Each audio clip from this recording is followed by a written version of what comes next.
Welcome to the Control the Room podcast, a series devoted to the exploration of meeting culture and uncovering cures for the common meeting. Some meetings have tight control, and others are loose. To control the room means achieving outcomes while striking a balance between imposing and removing structure, asserting and distributing power, leaning in and leaning out, all in the service of having a truly magical meeting. Thanks for listening. If you'd like to join us live for a session sometime, you can join our weekly Control the Room Facilitation Lab. It's a free event to meet fellow facilitators and explore new techniques, so you can apply the things you learn in the podcast in real time with other facilitators. Sign up today at voltagecontrol.com/facilitation-lab. If you'd like to learn more about my new book, Magical Meetings, you can download the Magical Meetings Quick Start Guide, a free PDF reference with some of the most important pieces of advice from the book. Download a copy today at voltagecontrol.com/magical-meetings-quick-guide. Today, I'm with Sean Harvey, Chief Compassion Officer and founder at Warrior Compassion Men's Studio, under the Symphonia Institute of Global Compassion Healing umbrella, based in Washington, D.C.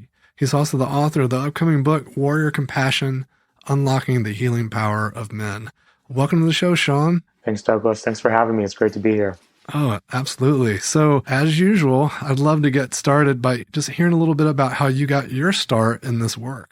You know, it actually started when I was 16. I had just come out as a gay man, gay teenager, I guess, at 15. And I knew I had actually a pretty easy time of it back in 1989, actually. And a year later, I was like, there's no way to socialize besides going to bars. And so being the kid that I was, I found a gay activist that was in the newspaper, called him up and said, hey, I want to volunteer and I want to work with gay youth and help them to come out. And with that, he said, well, nothing like that exists. And I said, well, I think there should. He said, well, we'll give you the resources if you want to create something. And I started something called Youthquest as a gay and lesbian youth group for the city of Dayton, Ohio, at 16. And 30-something years later, it still exists, now serving all of Southwest Ohio, from Columbus to Cincinnati over to Indianapolis. And I say that's the starting place because I think that was, for the work that I do with Warrior Compassion, I tend to be someone who sees a need, I see the suffering, I see the questioning, and I'm like, okay, let's just create something. So I think in a sense, I'm a social entrepreneur, and I just believe in creating something that will meet a need to help others. Wow, that's incredible. So many questions emerging. I guess for one, we talked a bit in the pre-show chat around your work in intimacy and just the nature of how men struggle with that. And I wonder, with your experience in coming out at the age of 16 and then helping so many people come out, I mean, that's a lot of work in intimacy. So I can't help but think that there's a direct connection there too, not only in this kind of social entrepreneur space, but specifically in this experience of working in intimacy from such a young age. Well, yeah, I think I have a very long, kind of crazy journey that brought me to this work. Within that were my own struggles with connection, loneliness, isolation, drug addiction, sex addiction, all these things where I was still, even if I was helping others within my own personal life, I was still struggling to create that sense of intimacy, that sense of connection. I think for a number of reasons. But I think one, just as men, so many of us have not been socialized to socialize in healthy ways. Where I talk to a lot of men now who are doing amazing things in the world. They're leading organizations, they're leading departments, they're social entrepreneurs. They're bringing deeply held values to humanity. And yet when we have conversations around love, sex, dating, relationships, sort of like I see a very different person come through. And a lot of times I think that's where a lot of our shadow is. And when I talk to a lot of folks who do personal transformation work, spiritual healers and what have you, we often say the intimacy work, the relationship work, this is often the later frontier of the transformation journey. Because it's really where our wounding, where our shadow, where our shame, what have you, is just packed in. And it's really in that shadow, which is really the unconscious. And from that place, we're often unaware, or we're working on other things. And this is the stuff that's still deep seated, be it attachment wounds or the ways that we're seeking, we're yearning, we're running into intimacy out of need, or we're running away from intimacy out of, and both of them are based in fear. So it's how do we move this energy from fear into love, to really help us become more whole, more integrated, and it really asks us to look at our truth and our own wounding in a deeper way. That really, I think, allows us to then be more compassionate, to be more conscious, to be more connected with ourselves and others. It reminds me of a lot of leadership development, training, etc. Talks a lot about vulnerability, and creating cultures of vulnerability. And I haven't heard a ton of framing around, this intimacy and the shadow side of how men might have these things locked away in this way. And I wonder how linked do you found that to be to people's ability to be vulnerable? I think we're going to be as vulnerable as we're comfortable, or as vulnerable as we're aware. To be a leader today, I think to be able to be vulnerable, to model vulnerability, we still have to be aware of our own stories and like what are we comfortable sharing of our own stories? What are we comfortable of sharing of all parts of ourselves? And when in writing my book, one of the things that came through loud and clear is, it's one thing for me to be vulnerable with my employees, right? But if fear, one place that I found a lot of men expressed fear in the interviews I conducted was the fear of being vulnerable in front of other men, regardless of if it's at work or outside of the workplace. And I think that's where, as men, we still have these challenges of competition, comparison, and insecurity. And I think within that, for many of us, we have internalized an ideal of what it means to be a man. And then we compare ourselves to our own ideal. And the ways that we don't measure up to our own ideal, that's where we can experience shame. When we see other men who have and measure up to the ideal that we have, that can create comparison and insecurity, that they're more of a man than I am, or whatever that can bring up. I think there's a lot of nuance to explore in what it means to be vulnerable and vulnerability. But I think when we get to these conversations around intimacy, the way I describe intimacy is, it's really having the courage, and that's what warrior compassion is about, is really having that energy, that courageous energy to look at yourself in a fearless way. And when you do that, it's really about being on this journey to discover the truth of who you are. And then more importantly, learn to love the truth of who you are, the good, the bad, and the ugly. And then to be able to see others in their truth, not their masks, not their protective layers or their constructed identity. And then to be able to create deep connection that's authentic when we look at each other in our humanity versus when we're connecting superficially from our masks. Wow. It just reminds me of a conversation I was having with my friend Sonny Brown the other day. This article was circulating around. This guy in London had created this agency, and it was totally fake. And he managed to hire a bunch of employees, and their contract stated they wouldn't get paid until the clients had paid. And so these people had been working for 6 months and none of them had gotten paid. And it all came out and came crashing down. When we were kind of unpacking it and talking about it, she was like, this wouldn't be possible if people didn't have a sense of unworthiness. If people didn't think that like, oh, if I go here, I can prove myself. If I go work for this cool agency, I can prove myself. And it's exactly the kind of stuff you're talking about, the story around, am I good enough? And I think that's where the intimacy work as well. It's, the am I good enough? And for many men, because so many of us have been told we can't have emotions. We can't express our emotions, right? What that actually precludes us from is actually being able to access love and embody love and to really experience love in an unconditional way without expectations.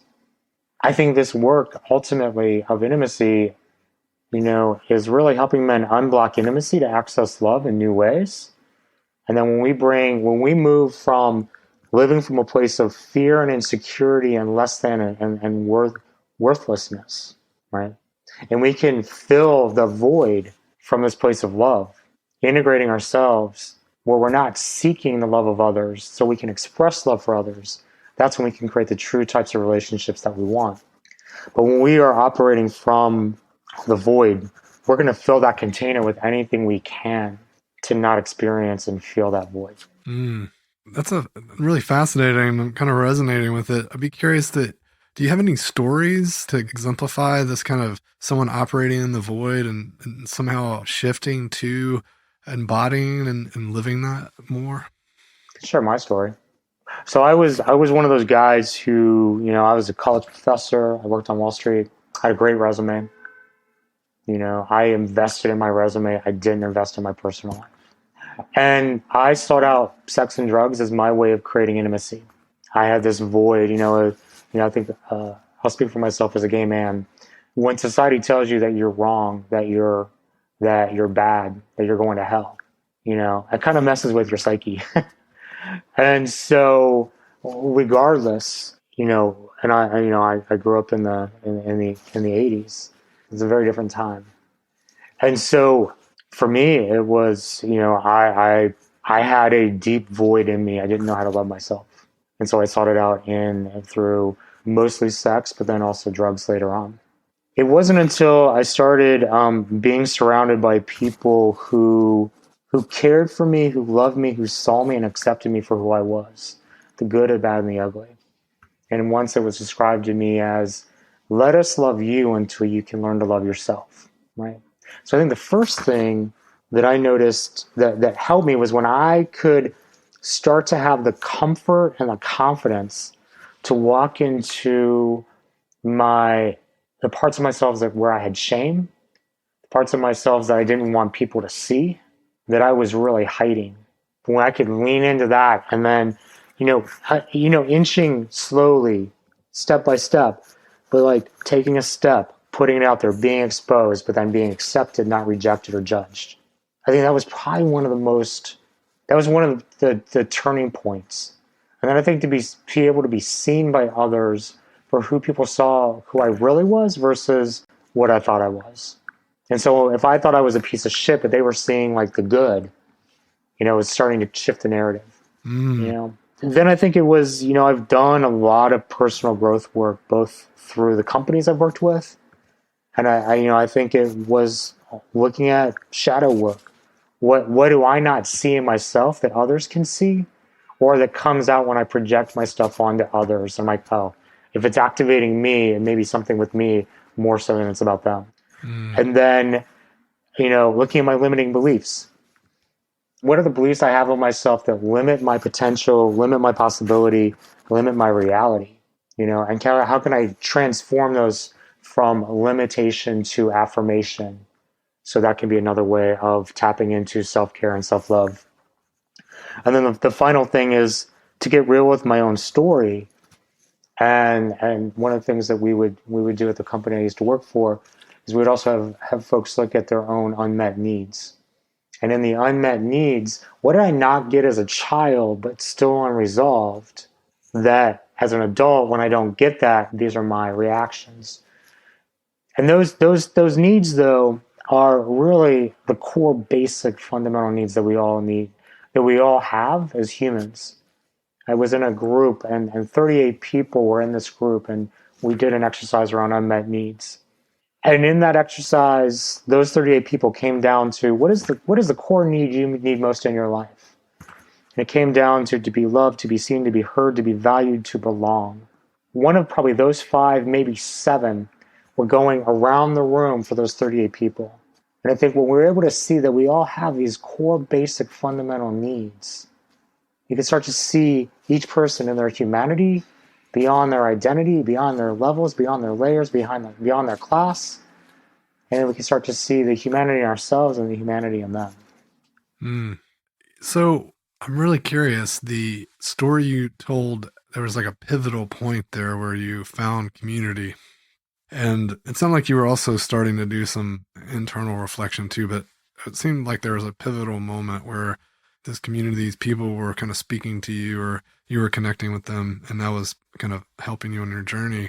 And I'm curious, what was markedly different from that group versus like what was happening with like Youthquest and the group that you had created there? Because on the surface, as a bystander, it sounds like, wow, if you created this community, that community would give back in a similar way. And so I'm curious, what was different in your experience between those two? I was 16 years old versus I was in my late 30s. Mm, got it. So you left that community, I went off to and then, college. So I started it and then I went off to college and then other people kept it going for the 30 something years. So it was really just this idea of just putting this together. You know, going into an environment that is totally accepting, totally authentic, just culturally different. And this was in a workplace, right? So it's like going mm, into a corporate culture where they really do walk the talk that you can bring your full self to work, which I don't think a lot of organizations actually do provide that.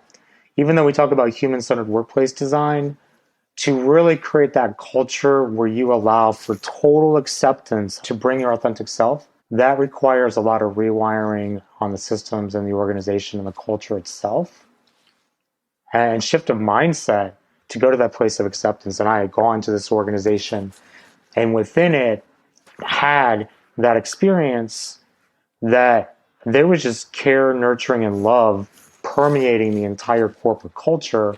And those are really, in a sense, part of the value system and the ethos. mm, You know, I think when you look at an organization and the organizational culture is steeped in love, you're going to feel it. It's going to give you a very different perspective than if it's just based on numbers, if it's based on outcomes and measures, and it's based on performance alone. wow. Yeah. It's like that's painting a really vivid picture now. It's like this, like, go to college, like there's a lot of shifts and transition and a lot of things happening. And I'm sure going to companies that are not anywhere near the values of the company you're describing, that could lead to a deep, dark hole, even though you started from a place of having community where you even fostered and grew the community. So I think about the individuals that didn't even have that foundation, like how deep and far and dark it could get. You know, one thing though, I'll call it on myself and then also what I see in a lot of men. Like I said, many of us weren't socialized to socialize in healthy ways. We're often so living in our own narrative and our own conditioning that we don't even realize how much we're missing. Mm, So I didn't know what I didn't know. I think a lot of us don't know what we don't know. So I don't really talk about these things like toxic masculinity. I don't talk about, what's healthy, what's unhealthy, because I don't think that's helpful. You know, I think this isn't a judgment of good, bad, right, wrong, you're broken or you're not. The question I always ask is, what's been the cost of the way you've been living? What have you been missing out on? And what are you yearning for? I tend to speak to what is it that you've been missing out on and where's your yearning? Where's the yearning in the type of relationships you want? Where's the yearning in the type of sense of community and belonging that you want to have with others? What's the yearning for the way you're loved and can love, and to the ways you can be seen and heard and experienced? Like that to me is really the bigger questions. And in my second master's degree, I studied existential psychotherapy as my orientation. And I really kind of break it down to when we're looking at all of this work, when we're trying to find our truth, it really comes down to these four questions. Who am I? Why am I here? What am I here to do? And how do I love? If we brought a lot of these narratives down to those questions, I think we'd have a very different conversation and exploration. I think a lot of what's out there right now, we're trying to change the system, but we're intellectualizing it and we're keeping it in a head-based conversation. I think getting to the heart of these questions can move us into the heart, move us into our intuition, and move us into the truth of who we are at our core, at the core sense of our being. mm. It reminds me of when companies try to create mission and vision statements, and they're just kind of like rubber stamping stuff that just sounds like any other statement from someone else. It's like, it's ridiculous when companies do it. It's ludicrous if we're going to do it to ourselves, right? Like we should hold ourselves a little more accountable. And it comes back to a point you made around, companies talking about wanting to be accepting, but you rarely see them actually being able to be successful there. I'm curious what you see as the most common pitfalls, or even what are ways that companies could strive to do better? I think we're focusing too much on behavior change. We're not focusing enough on heart transformation. Mm. And so what does that heart transformation look like versus behaviors? Shifting the heart. Well, heart. the heart, Oh, of course. Yes. heart transformation, the heart shifting work, right? So I think when we're trying to change behaviors, we're really still staying in the head. It's basically, cognitive behavior. Like what's the awareness that I need to have for the behaviors that you want to see me perform? What do you want me to say? What do you not want me to say? I'll do what you want so I don't lose my job and I can get promoted. That's the cynical side of me. There's a lot of good work that's out there. But flip side, if you're asking me what I see as the pitfall, I think it's falling into that trap. I think the work I do around compassionate masculinity, some of my work is doing work with cops and military on how to deepen compassion and this work around compassionate masculinity as a way to open the heart and have a different intentionality, and to heal the wounds of the trauma that's created by the job itself. Right? Wow, yeah. If you take a step back, the heart shifting work, really, I think it's about understanding our own story. It's about feeling our feelings of our stories. It's about getting uncomfortable. I think that's where we get in trouble. We try to, if I were to say the thing I see the most, and I'll use my own example. A lot of times people will tell me, Sean, if you want to reach men, you got to talk to them like this. Meet them where they are. My sense is when we do that, we're just perpetuating the problem because we're watering down what we're trying to do to sell it to someone, and we're not keeping the integrity of the teeth of the work and what we need to talk about, right? And so I think if we had more courage to really call things what they were, and also when we're saying we're going to talk to men, like one, I think we do a couple of things. One, we lump all men together as one. You have to talk to men like this.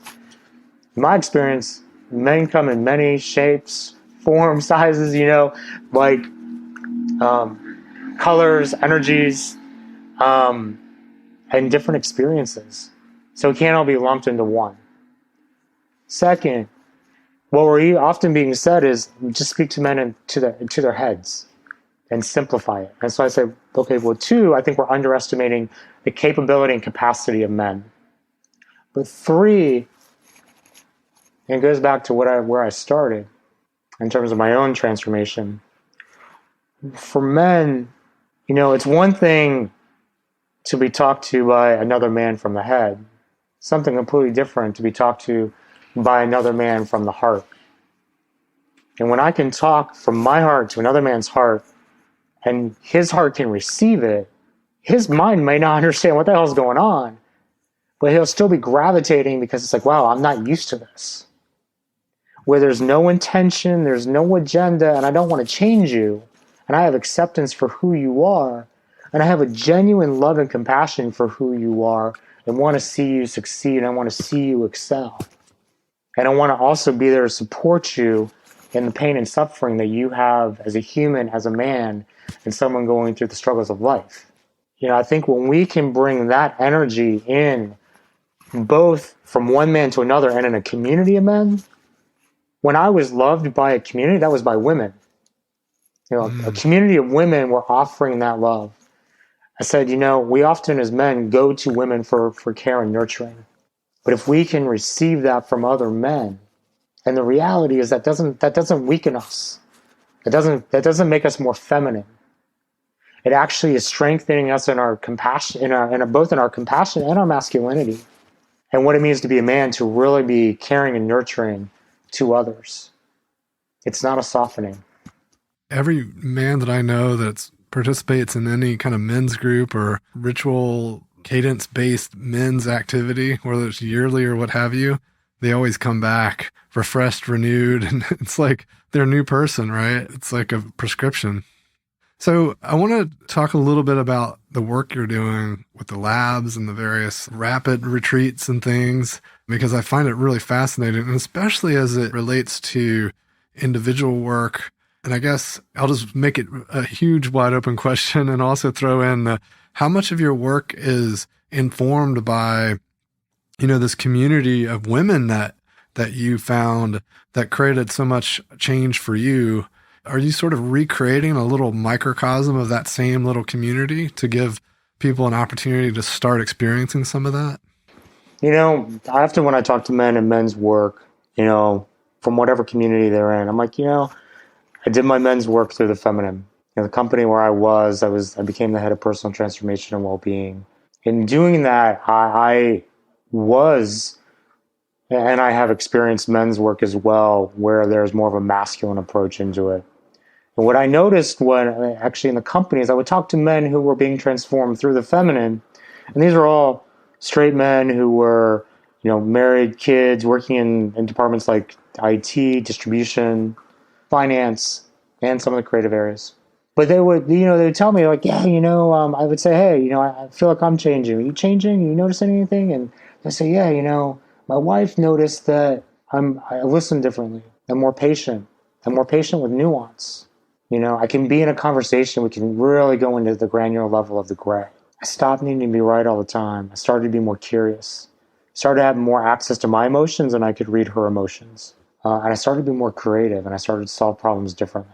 I said, but what men realized is they weren't really doing anything. They were just like being in this culture, and that culture of acceptance and that culture of the feminine was just like helping them see things, experience things, and have a different way of being. And I think in reality, I bring that perspective when I think about what the ways to work with men. My sense is for many of us, we start in the wounded masculine. We start in our own wounding. We start to tap into, in this work, into the feminine, but it can still be in the wounded feminine.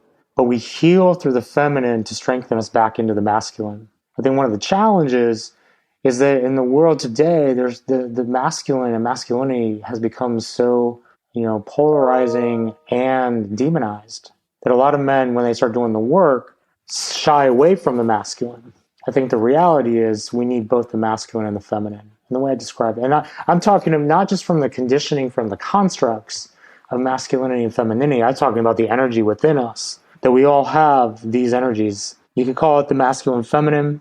You could call it the head and the heart. You could call it the active receptive. You could call it the yin and the yang. It doesn't matter what you call it. The reality is you can look at yourself as you operate on these two poles, your energy. Because of the ways we've been conditioned as men, there's usually an imbalance.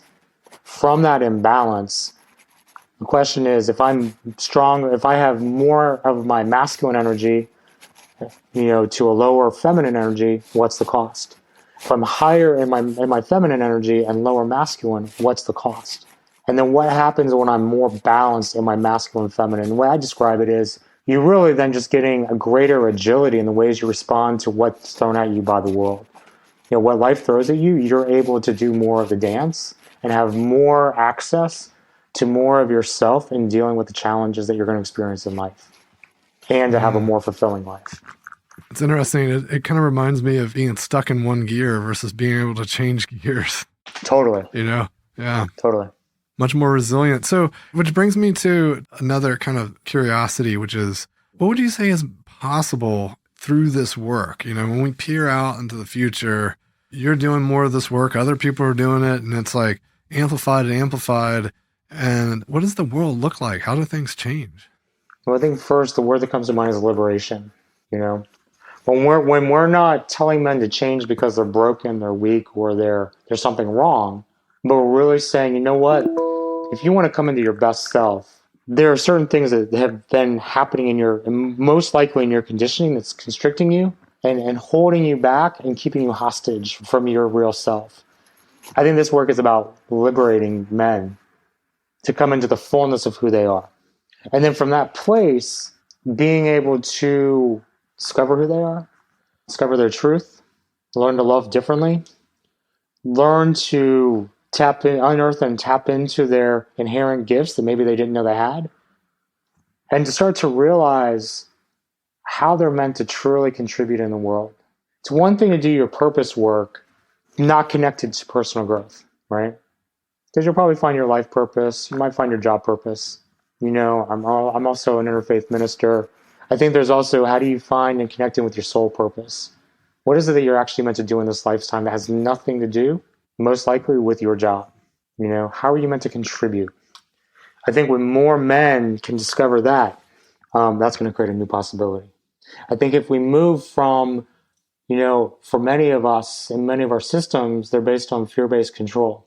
If we can move to love-based liberation and empowerment, we can redesign organizations and institutions in a very different way. I think if men are doing this work on themselves and they're doing it in the company of men through an intersectional lens, so we're crossing the lines in these groups around sexuality, around race, around religion, around ability, around ethnicity, around our masculine, feminine expression, whatever it may be, then we're preparing ourselves for the conversations then that we can have with women and those beyond the binary. And we can actually do gender bridge building in a very different way. Not gender bridge building solely for the sake of equity, because that's one conversation, but from the perspective of being able to really blend the best of what we have from our full humanity, create a different type of relationship, tear down the walls and the ways that we harm each other, and create a different type of healing across gender.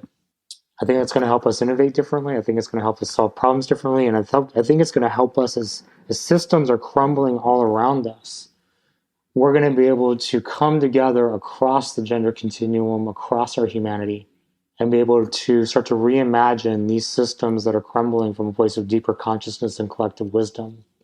They're going to shift the power dynamics in a very radical way, and are going to be able to raise up and give access to all voices and raise up all voices. The word that's been coming up for me multiple times in this conversation is relating, whether it's the work around intimacy or just the kind of understanding the shadow impacts. All of it seems to be directly corresponding to our abilities to relate to others and how others relate to us. And sure, there's this internal conversation and how we might think about our purpose in the world, but that's also how we relate to our fellow man and how we can help be a good contributor to society, etc. And so I'm just curious to hear your thoughts on how you've seen your work, how it's played out with your clients and people you worked with, and just the relationships and how people shifted the way they relate to each other within inside of organizations after you've worked with them. Yeah, I think first and foremost, like my work, when I was working on the book, and I started noticing that this is the work, the ways we relate, the ways we're in relationship, and what gets in our way of being able to relate, what gets in our way of the ways we constrict ourselves and the ways we hide and the ways we avoid discomfort and vulnerability in relationship, right?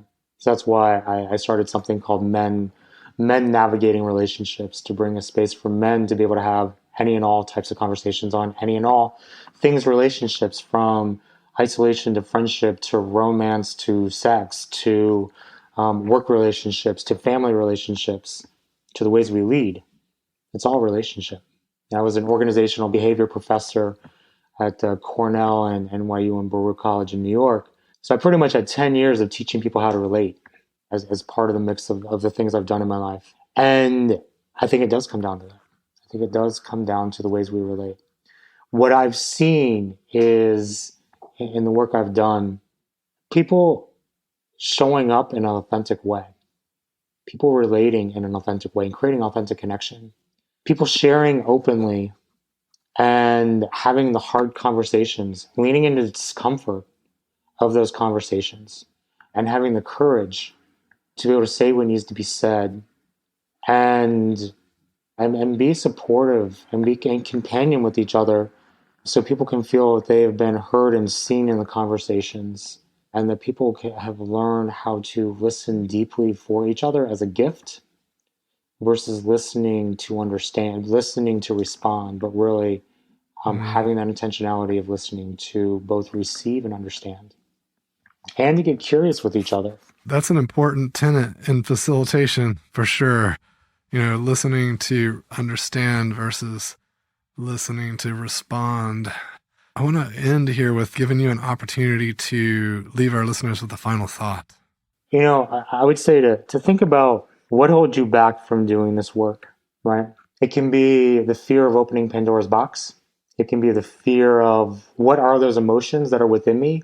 If I let them go, will I be able to stop? Will this make me less of a man if I do this work?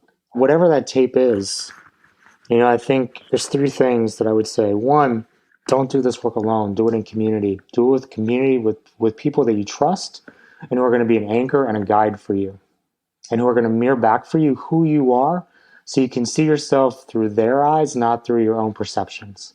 Second, get curious. Look at this as an adventure where you can play, you can experiment, you can fail, and you can learn.